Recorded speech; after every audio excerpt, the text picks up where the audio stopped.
오늘 말씀은 사무엘상 17장 1절에서 58절, 지난주와 같은데요.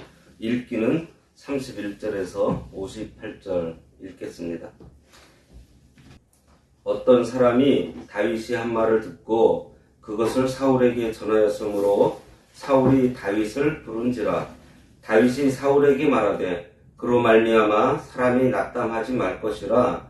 주의 종이 가서 저 블레셋 사람과 싸우리이다 하니, 사울이 다윗에게 이르되 네가 가서 저 블레셋 사람과 싸울 수 없으리니 너는 소년이요 그는 어려서부터 용사임이니라.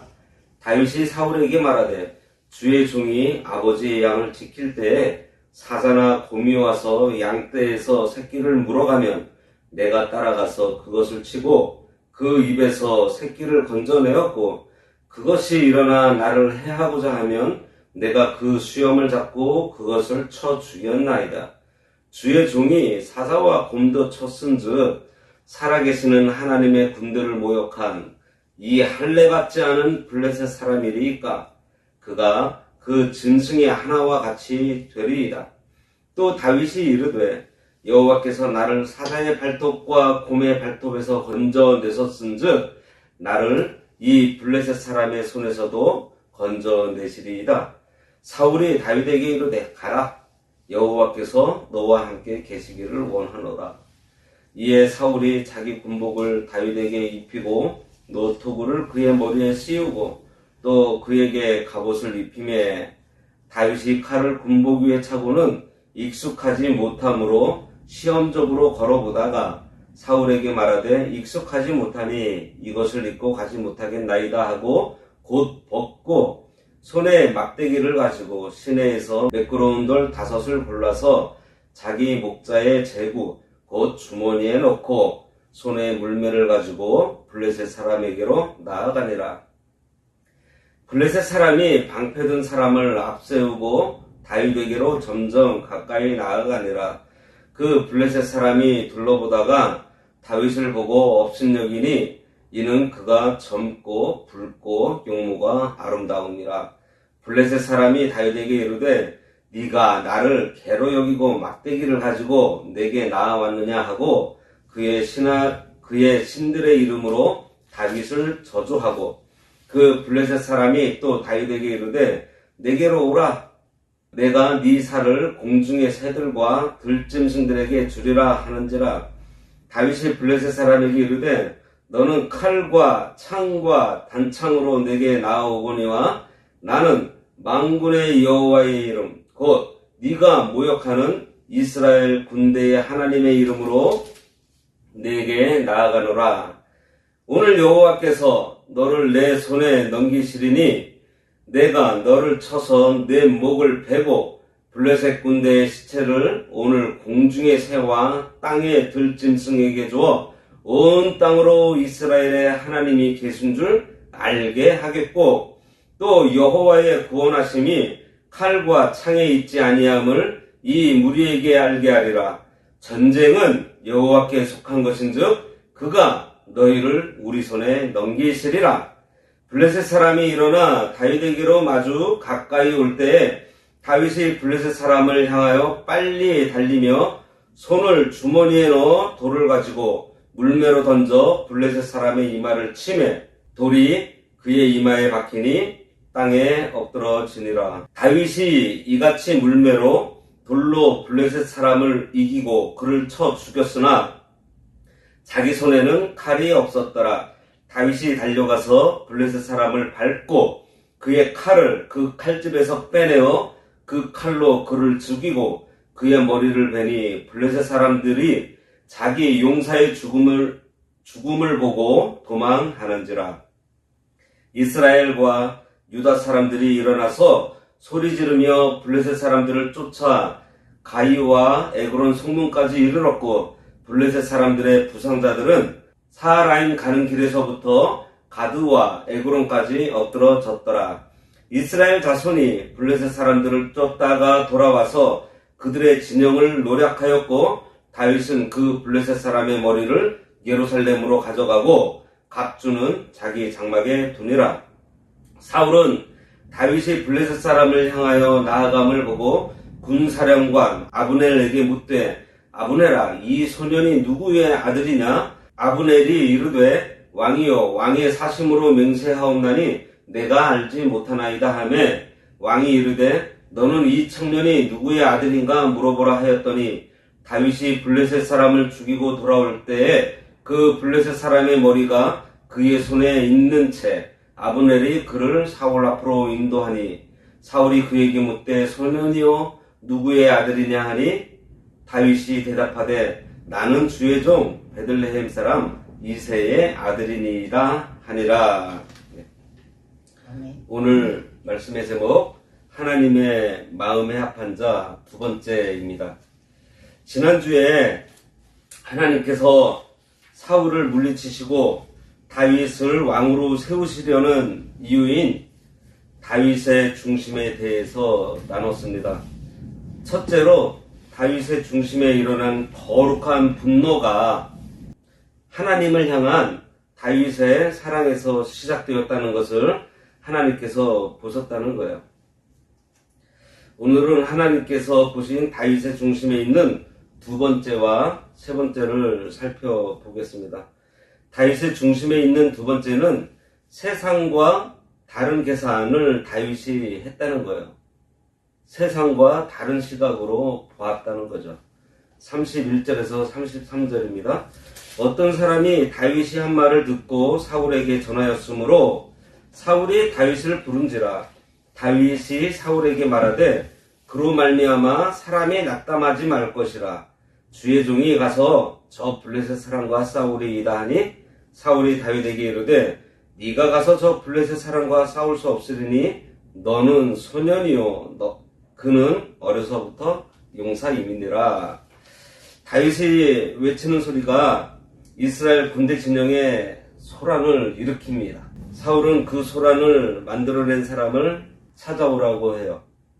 사울왕의 깍듯한 태도를 보면 40일 동안 저 골리앗으로부터 모욕을 받으면서도 참으면서 기다렸던 그 한 용사가 드디어 나타났구나 하는 기대감을 엿볼 수 있습니다.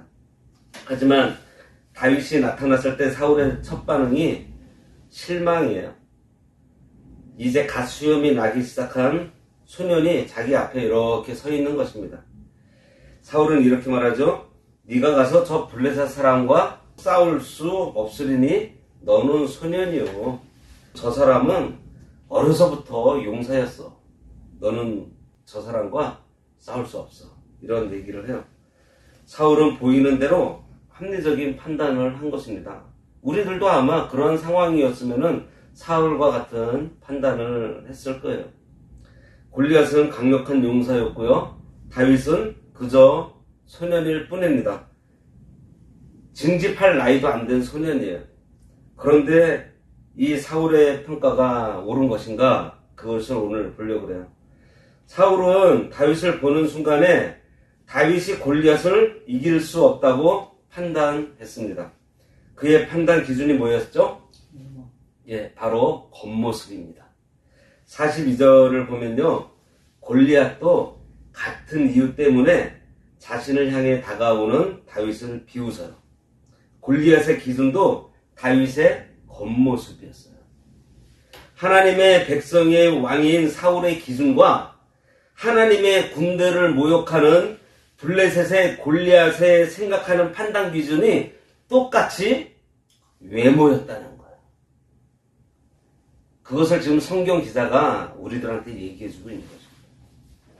사울이 왕위에서 쫓겨나는 것은요, 그가 몇 가지 실수하고 잘못을 했기 때문이 아니라 성도가 아니었기 때문이에요. 그의 눈, 그의 가치관이 블레셋의 거인을 대표하는 세상과 하나도 다름없기 때문에 폐위되는 것입니다. 사울은 보이지 않는 하나님을 믿는 믿음이 없기에 하나님이 그를 왕의 자리에서 밀어내신 거예요. 아무리 봐도 사울은 하나님의 뜻을 묻거나 하나님의 관점으로 자신의 눈앞에 있는 상황을 해석하지 않았습니다. 이 시대에 교회가 이렇게 말을 많이 듣는 가장 큰 이유, 세상 속에서 힘을 잃어버린 가장 큰 이유를 교회가 세상과 너무 비슷한 눈을 가지고 있기 때문이라고 봐요. 교회나 학교나 회사나 동아리 모임이나 다 거기입니다. 섞어 놓으면 누가 성도인지 전혀 구분할 수가 없어요. 리처드 필립스라는 사람이 쓴 남자의 소명이라는 책이 있는데요. 거기에 이런 내용이 있습니다. 어느 교회 집사가 교회에서 하는 전도 집회에 자기하고 친한 동료를 초청할 생각을 했어요. 7년 동안 함께 한 직장에서 일하면서 굉장히 많은 얘기를 나눴고 공감대도 많이 형성을 했고 많은 시간을 함께 보낸 친구로 잘 통한 사람이었습니다. 그래서 자신이 초청을 하면은 교회에 나오지 않을까 하는 생각을 했어요. 그런데 막상 그 동료에게 전도를 하려고 했더니 좀 자신이 좀 부끄러웠습니다. 왜냐하면 7년을 함께 일을 하면서 아직까지 그에게 내가 그리스도인이라는, 그리고 매주일 교회에 나가는 사람이란 말을 한 적이 없었다 그래요. 며칠을 고민하다가 용기를 내서 그 동료와 약속을 잡고 교회에 집회 초청장을 들고 만났다고 합니다. 그리고 자신의 초청장을 딱 내밀었는데 그 동료는 그 초청장을 보면서 깜짝 놀라더라는 거예요. 그러면서 자기의 가방에서 똑같은 초청장을 꺼내서 보여주더라는 것입니다. 그들은 같은 교회를 다니는 성도였고요. 상대방 동료도 자기를 전도 초청 대상으로 그 초청장에 이름을 적고서 오늘 자신에게 이걸 전달해 주려고 나왔다는 거예요. 이것을 저자는 실화라고 얘기를 합니다. 7년을 함께 일하면서 수많은 시간을 보냈는데 그 둘은 그 7년 동안 한 번도 신앙과 관련된 주제를 이야기한 적이 없었던 거예요. 묻겠습니다. 중요한 선택과 결정의 순간에 우리의 기준이 뭐죠? 만일 누군가를 만나야 한다고 할 때 그 이유가 뭐예요? 이 사람이 좋다고 할 때 무엇을 기준으로 좋다고 하고 또는 좋지 않다고 우리가 어떠한 기준으로 말을 하죠? 진로를 결정할 때는 또 어떤가요? 삶에 일어나는 수많은 선택에서 좋고 나쁘고를 우리가 어떠한 기준으로 결정하고 있냐는 말입니다. 작은 가게를 차릴지 아니면 사업을 할지 아니면 회사에 취직을 할지, 그래서 만일 회사에 취직을 한다면 어떤 회사를 선택을 할지, 거기에 대해서 어떤 기준을 가지고 고민했냐는 거예요.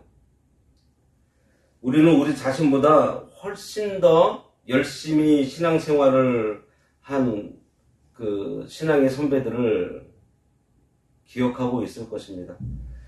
그들은 세상과 다른 시선이 무엇인지를 배웠고 굉장히 훈련된 사람들이었어요. 그 믿음의 사람들이 직장 생활을 하고 가정을 꾸리고 또 그렇게 이제 아저씨, 아줌마, 그리고 점점 이제 기성세대 또 어르신들이 되어 갔습니다. 그런데 문제는 무엇일까요?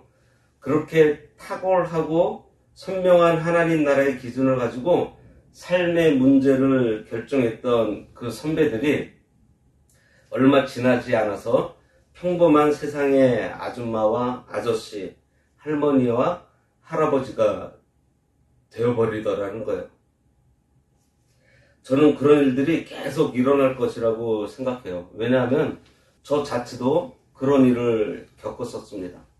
청년회 때 청년회장도 하고 또 젊은 나이에 신학 공부도 하고 또 교회에서 참 믿음 있는 청년이라고, 참 열심히 있는 청년이라고 인정을 받고 살았었지만 어느 순간에 저도 한 아저씨가 되어 있었고, 그리스도인이 아닌 그냥 이 세상을 사는 평범한 아저씨가 되어 있었던, 참 잘 배우고 훈련받은 사람들이라 할지라도 그렇게 세상의 힘 앞에서, 그리고 끊임없이 들려지는 그 세상의 소리 앞에서 자신의 신앙 기준을 지키며 살아가는 것은 결코 쉬운 일이 아니에요. 그러나 그렇다고 해서 그들의 훈련과 젊은 시절의 헌신이 무의미할까요? 결코 아닙니다. 그들이 그나마 지금 그렇게 사는 것은요, 그 젊은 시절에 받았던 그 훈련의 결과인 거예요. 그런데요, 젊었을 때 그런 성경적 가치관과 훈련과 기준을 가지고 살아본 경험조차 없는 사람들의 삶은 어떨까요? 기독교 세계관이 무엇인지 아예 배워본 적이 없습니다. 성경을 통해서 말씀하시는 하나님의 목소리가 무엇인지에 대해서 무지해요. 장담하건대 그에게는 아무것도 남지 않습니다. 무너지는 것이 아니라 무너질 것조차 없다는 사실이에요. 사울은 골리앗처럼 다윗의 초라한 그 겉모습을 보았고 골리앗의 강한 모습도 보았습니다. 그러나 다윗은 골리앗의 크고 강해 보이는 외모에 주눅들지 않았다는 사실이에요. 다윗은 골리앗의 중심을 봤어요. 또 엘사다이 하나님, 즉 전능하신 하나님도 봤습니다. 우리도 이러한 다윗의 시선으로 골리앗, 이 세상을 우리가 볼 줄 알아야 돼요. 큰 소리치는 골리앗이 지금 어디에 있어요? 7절에 보면요, 온통 온몸을 갑옷으로 보호하고는 골리앗이 있는데 그 7절 마지막 부분에 이렇게 말하고 있습니다. 방패든 자가 앞서 행하더라. 골리앗은요, 방패를 들고 있는 자 뒤에 숨어서 큰 소리 치고 있는 거예요. 더 특이한 표현 한번 찾아볼까요? 이제 다윗과 막 전투가 벌어지려고 합니다. 다윗은 단신으로 물매를 돌리면서 이제 나와요. 그때 골리앗의 모습이에요. 뭐라고 되어 있는가 하면요, 블레셋 사람이 방패든 사람을 앞세우고 다윗에게로 점점 가까이 나아가니라. 방패를 들고 있는 자가 앞에 있고요, 그 뒤에 숨어서 골리앗이 걸어오는 모습. 다윗이 훨씬 약해 보이는데 다윗은 물매만 들고 방패 없어요. 당당하게 홀로 나아갑니다. 그런데 골리앗은 아니에요. 크게 소리를 칠 때에도 방패 뒤에 숨어 있었고요, 막상 다윗과 전투를 벌여야 하는 그 상황에서도 방패 든 자의 뒤를 졸졸 따라가고 있습니다. 이런 골리앗을 보고요, 전문 용어로 뭐라 그러는지 아세요? 허당이라고 합니다. 57kg의 비늘 갑옷, 허벅지에 갑반, 머리에는 투구, 거대한 창과 창날, 그리고 등에 달고 있는 단창들이 의미하고 있는 게 뭐죠? 다윗의 눈에는요, 그 많은 보호구 뒤에 숨어 있는, 그리고 그 안에서 두려움으로 떨고 있는, 그래서 더 센 척하고 더 크게 소리를 지르는 골리앗을 본 거예요. 이거 아세요? 원래 사납고 자신 있는 개는요, 짖지 않아요. 시끄럽게 막 짖는 개는요, 자기가 무섭기 때문에 그렇게 막 큰 소리로 짖어대는 것입니다. 정말 사나운 개는요, 으르렁거리다가 짖지 않고 그냥 확 물어버립니다. 골리앗은 거대하고 강해 보였지만 실상 이 싸움이 두렵고 다치는 것이 두려운 겁쟁이와 다름없었어요. 다윗은 이것을 본 거예요. 이렇게 세상은 보기에는 강해 보입니다. 세상은 아마 계속해서 자신이 강하다고 할 것이고요, 우리가 그 세상의 말을 듣지 않고 시키는 대로 하지 않으면 망하게 될 거라고 위협하며 다가올 것입니다. 이런 세상의 위협 앞에서 우리는 세상의 중심을 바로 볼 줄 알아야 돼요. 세상이 우리 앞에서 그렇게 센 척하는 이유가 뭐죠? 우리 성도가 성도로 살지 못하게 하기 위해서 공격하는 그 이유가 뭐냐는 거예요. 그것은 우리 성도가 무섭기 때문입니다. 이 땅이 전부라고 생각하고 있고 이 땅의 모든 것을 걸고서 열심히 앞뒤 안 보고 살아가는 그러한 세상 앞에서 저 하늘이 있고 영원한 세계가 있다고 얘기하는 그 사람들은 그들의 존재에 큰 위협이 된다는 거예요. 세상과는 다르게 자기 욕망적인 가치관을 부정하는 사람이 바로 우리 성도들 아니에요? 그래서 세상이 우리에게 그렇게 윽박지르고 있는 거예요. 결국 자신들이 두려워하고 있다는 사실을 감추고 있는 것이 세상입니다. 온통 자신을 무시무시하게 무장하고 있지만 실상 방패 뒤에 숨어서 슬금슬금 걸어오고 있다는 사실이에요. 하나님께서 다윗의 중심을 보신 것처럼 다윗도 세상의 중심을 본 것입니다. 믿음 없는 이스라엘 백성들의 한심한 중심을 받고요. 허세를 부리고 있는 골리앗의 중심에 있는 그 두려움도 본 거예요. 그리고 이 전쟁을 주관하고 계시며 이 전투를 통해 당신의 계획을 이루시기를 원하시는 하나님의 마음도 보았습니다. 그리고 그 중심을 보는 시선으로 지금 골리앗을 향해서 나아가고 있는 다윗입니다. 성도인 우리는 이 다윗이 가지고 있는 시선을 가져야 돼요. 이 시선을 가지고 우리 삶에 놓여있는 수많은 선택의 순간에 하나님께서 바라시는 그 기준을 따라서 선택하자는 것입니다. 자신의 삶 전체를 이끌어 가시고 세상을 주관하시는 하나님의 관점을 발견한 인생은요, 결코 허망하게 쓰러지지 않는다는 것을 굳게 믿으시기 바랍니다. 우리 모두 공동체 안에서 하나님의 사람의 선명한 기준을 배우고 익히고 새길 수 있기를 간절히 소망합니다. 다음에 하나님의 마음에 합한 다윗의 중심에 있는 것은 두 가지 근거에 의한 승리의 확신이에요. 34절과 37절 보면 다윗이 사울에게 말하되 주의 종이 아버지의 양을 지킬 때에 사자나 곰이 와서 양떼에서 새끼를 물어가면 내가 따라가서 그것을 치고 그 입에서 새끼를 건져내었고 그것이 일어나 나를 해하고자 하면 내가 그 수염을 잡고 그것을 쳐 죽였나이다.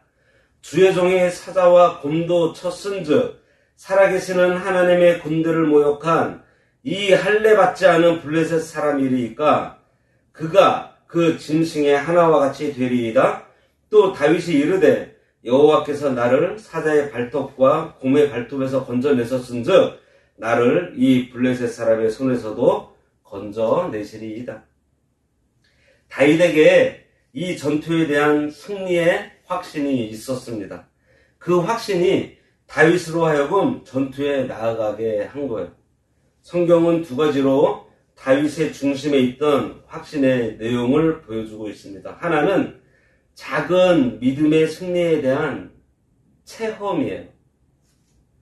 다윗이 골리앗과 싸우는 것은 이스라엘 모든 군대에 사기에 미치는 그 영향이 너무 컸기 때문에 사울은 다윗의 출전을 말립니다. 그런 사울 앞에서 다윗은 자신이 이제껏 살아온 삶에 대한 이야기로 사울 왕을 설득하고 있어요. 왕이시여, 저는 목동입니다. 양을 지킬 때 사자와 곰이 우리 양떼를 습격해서 잡아가면은 내가 쫓아가서 거기서 사자와 곰의 입에서 우리 양떼들을 건져냈습니다. 그리고 사자와 곰이 나를 해하려고 오면은 내가 그 수염을 붙잡고서 사자와 곰을 때려잡았다고 얘기를 해요. 이렇게 사자와 곰도 내가 쳐서 이겼는데 하물며 하나님의 군대를 모욕하는 저 블레셋 사람 하나 내가 쳐 죽이지 못할 것 같습니까? 하고 반문을 해요. 다윗은 하나님과 함께 자신에게 맡겨진 양들을 지켰습니다. 그 많은 기업 중에 사자와 곰으로부터 양을 지켜낸 것을 설명해요. 하나님께서도 우리들에게요, 아주 사소한 일들, 그냥 살아가면서 직장이든지 학생이면 학생의 자리에서, 가정에서는 가정과 또 아내의 자리에서, 자녀의 자리에 우리들에게 맡기신 아주 일들이 많습니다. 다윗은 그때 양을 지키는 일을 했어요. 그 일에 충성을 다해서 했어요. 열심을 다해서 했고요. 대적이 나타났을 때 싸워서 이겼습니다. 우리들도 내가 맡은 자리에서 다윗과 같은 삶을 살아갔을 때 얻는 믿음의 경험이 있다는 거예요. 그 믿음의 경험으로 지금 골리앗 앞에 나아갈 수 있는 승리의 확신을 가지고 있었다는 것입니다. 우리들에게 그러한 체험이 있나요? 자신과 자신의 양무리를 공격했던 맹수들로부터 하나님께서 어떻게 보호하셨고 이기게 하셨는지에 대해서 다윗은 말하고 있어요. 우리의 삶 가운데서 하나님께서 우리를 어떻게 보호해 주셨고 어떠한 승리를 주셨는지 그러한 신앙의 간증이 있습니까? 이것은 하나님과 함께 양무리를 위해 싸워 이겨본 경험이에요. 하나님께서 이전에도 나를 이기게 하셨다는 경험을 지금 말하고 있는 것입니다. 믿음의 싸움이라는 책에 보면요, 믿음을 키우는 방법을 그 해변에서 서핑하는 것으로 이렇게 비유하고 있더라고요. 처음에는 작은 보드로 얕은 데에서 낮은 파도를 타보다가 그렇게 얕은 물에서 낮은 파도를 타다 보면 이 작은 보도가 이제 나를 물에 좀 띄워줄 수 있다는 확신이 이제 생겨요. 그러면서 좀 더 깊은 곳으로, 좀 더 파도가 높은 곳으로 나아갈 수 있게 된다고 합니다. 누구도 한순간에 큰 믿음을 갖게 되는 것은 아니잖아요. 믿음이 자라는 과정에서 끊임없이 작은 믿음의 선택과 결정을 통해서 보이지 않는 하나님의 신실하심을 우리가 경험하게 되고, 그러면서 하나님을 의지해야 하면서 더 큰 삶의 문제에서도 하나님께서 나를 맡기는 자리까지 자라날 수 있게 해주신다는 거예요. 이러한 믿음을 우리들이 연습해야 합니다. 한 번에 생명을 걸고 하나님께 드리겠다고 감히 말하지 마세요. 내가 지금 할 수 있는 것 가지고 하나님께서 정말 살아계신지, 정말 내 삶을 지키시는지를 실험해보세요.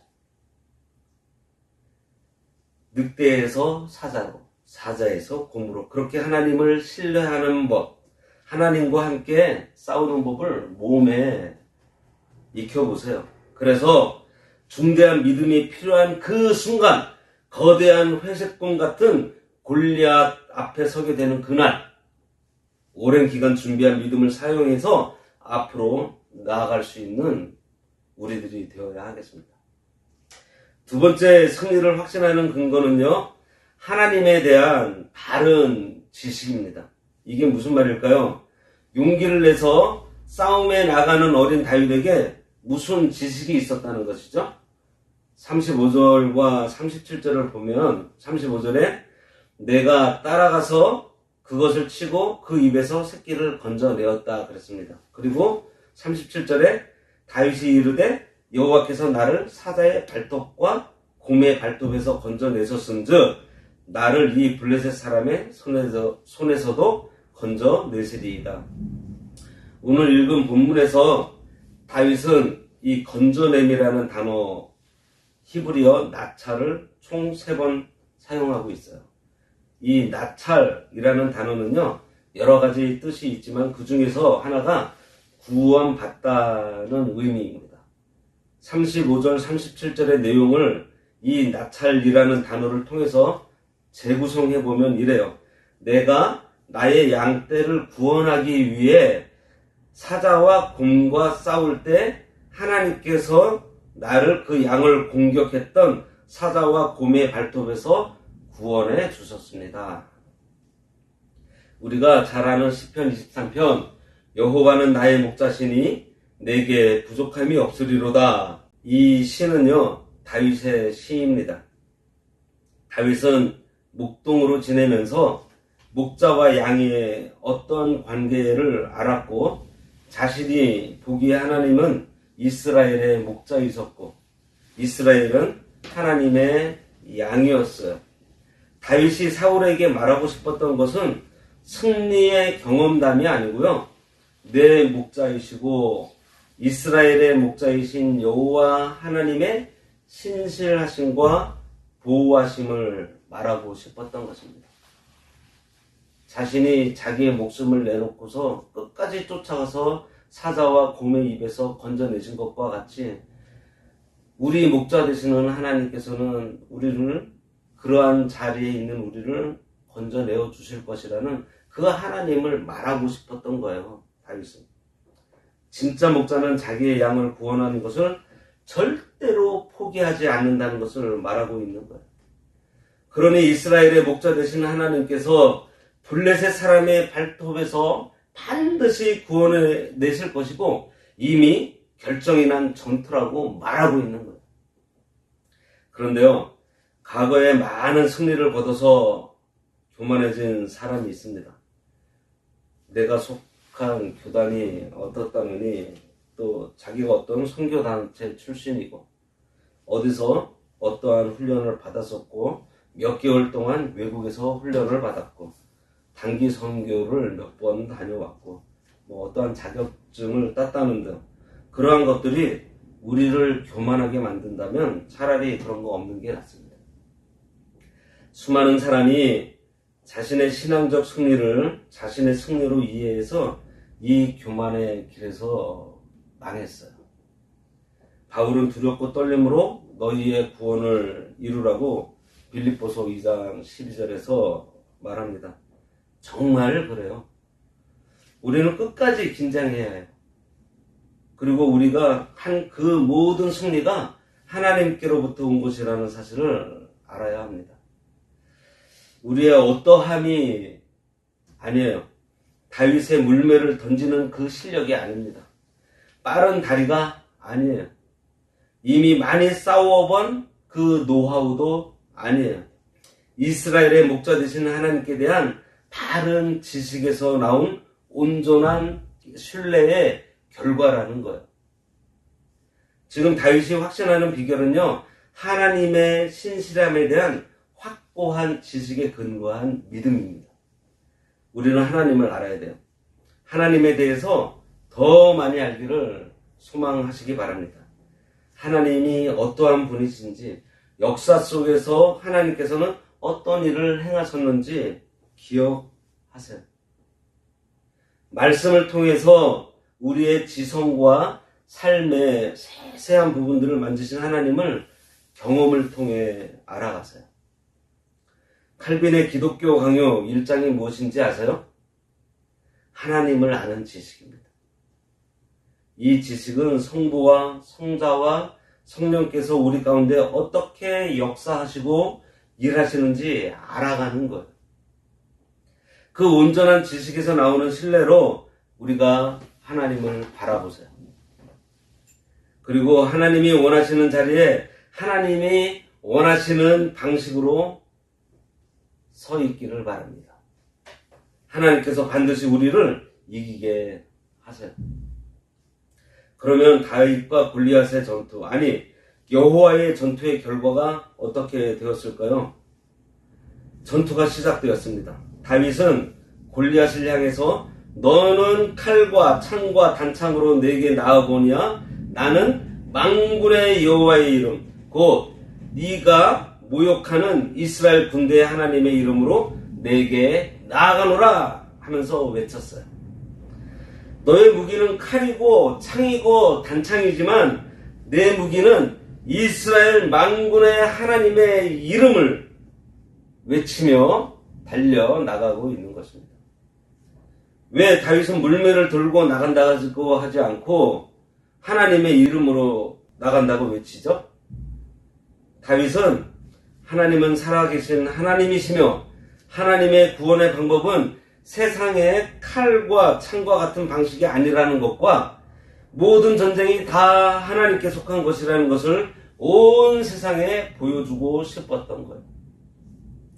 하나님을 비웃는 세상과 비참해진 하나님의 백성을 향해서 살아계시고 강하시고 능하신 하나님을 보여주고 싶었던 거예요. 성도의 싸움은 사울이 사용해보라고 준 칼과 창과 단창과 그 갑옷, 세상과 똑같은 방식으로 싸우는 게 아니에요. 다윗은 사울왕이 주는 무기들을 거절하고 하나님의 이름으로 세상을 이기기로 작정한 거예요. 이것이 하나님의 마음과 합한 자 다윗의 중심입니다. 하나님은 이 엘라 골짜기의 전투를 통해서 새로운 왕으로 기름 부음 받은 다윗의 중심에 있는 것이 무엇인지 온 이스라엘로 보게 하세요. 자, 보세요. 다윗은 순식간에 골리앗을 단 한 번의 물매질로 그 자리에서 즉사시킵니다. 순식간에 벌어진 일이에요. 나머지 돌 4개는 필요도 없었어요. 골리앗과 싸우기 전 내용은 많은데 어떻게 싸웠는지는요, 단 2절 뿐입니다. 성경은 다윗과 골리앗의 싸움에 대해서 이야기하려고요, 무려 51절이나 되는 분량을 쓰는데 막상 다윗과 골리앗의 싸우는 그 장면에 대한 기록은요, 48절과 49절, 단 2절 뿐입니다. 그 모습을 본 많은 사람들이 놀랐을 거예요. 다윗도 자기가 이렇게 쉽게 이길 것이라고 생각하지 못할 만큼 이 전투는 너무 쉽게 끝나버려요. 왜죠? 다윗과 골리앗이 싸운 게 아니라 전능하신 하나님 여호와께서 블레셋 사람 중 한 명 그냥 치신 거예요. 혹시 우리 앞에 넘지 못할 것 같은 산이 있어요? 건너지 못할 강이나 바다가 있나요? 이길 수 없는 거인족들은 어떤가요? 우리는 진지하게 질문해 봐야 합니다. 우리에게 크고 높고 강해 보이는 그것들이 우리 눈에는 불가능으로 보이는 그것들이 과연 전능하신 하나님의 눈에도 그렇게 보일까요? 크고 높은 강한 여리고성을 하나님께서 어떻게 무너뜨리셨는지 우리가 기억하잖아요. 7일간 13번 돌고 그저 소리를 질렀을 뿐입니다. 출애굽 이스라엘이 홍해 바다를 어떻게 건넜어요? 그들이 수백 수천의 뗏목으로 배를 만들어서, 아니 다리를 놓아서 건넜나요? 하나님께서 홍해를 가르고 마른 땅을 내서 통과시켜 주셨잖아요. 오늘 다윗이 골리앗을 어떻게 이겼어요? 첫 번째 던진 돌이 날아갈 때 하나님께서 역사해 주신 것입니다. 그 돌은 절묘하게 요 투구 사이에 요 이마, 여기 딱 비어있는 딱 한 군데, 거기로 돌이 정확하게 가서 명중을 해요. 그 물맷돌 하나로 인해서 40일 동안 하나님을 모욕한 거대한 골리앗이 쓰러져 버렸습니다. 우리 모두 이 하나님의 능력을 경험하는 인생이 되기를 기대합니다. 그 손의 능력으로 우리 앞에 있는 거인들이 굴복당하는 것을 우리 삶 가운데에서 경험하는 인생이 되시기를 바랍니다. 아멘. 우리 앞에 놓여있는 여러 거인들을 향해서도 동일한 심정이에요. 하나님의 손, 만군의 여호와의 이름으로 우리가 이 시대, 이 교회 공동체의 한계와 아픔과 장애물들을 무너뜨릴 수 있기를 간절히 소원합니다. 주님의 이름으로 거룩하게 여기고 작은 믿음의 훈련으로 강해져서 주님의 기적을 경험하고 하나님을 더욱더 알아가는 우리 모두가 되기를 진심으로 바랍니다. 기도하겠습니다. 하나님 아버지, 다윗이 아버지의 마음에 합한 것은 다윗의 중심에 하나님을 사랑하는 마음을 아버지께서 보심으로 이스라엘의 왕으로 세우실 것을 작성하셨고, 다윗 또한 하나님의 마음처럼 본질을 볼 줄 아는, 중심을 볼 줄 아는 믿음의 눈을 가짐으로 기고만장하고 있는 골리앗의 두려움을 보게 하신 하나님 아버지 감사합니다.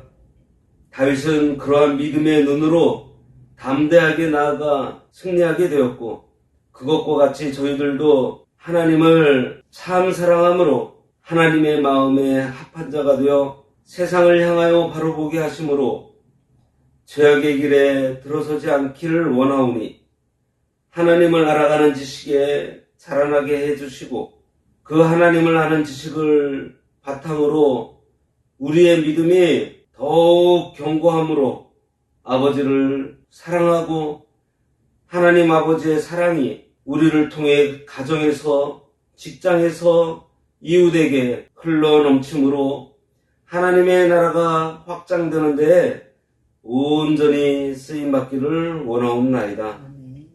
하나님 아버지, 우리가 다윗과 같은 믿음을 소유함으로 하나님께서 기뻐하시는 인생이 되어 하나님께서 사용해 주시는데 온전히 쓰임받는 저희들 되도록 인도하여 주시옵소서. 아멘. 예수님의 이름으로 기도드리옵나이다. 아멘. 아멘.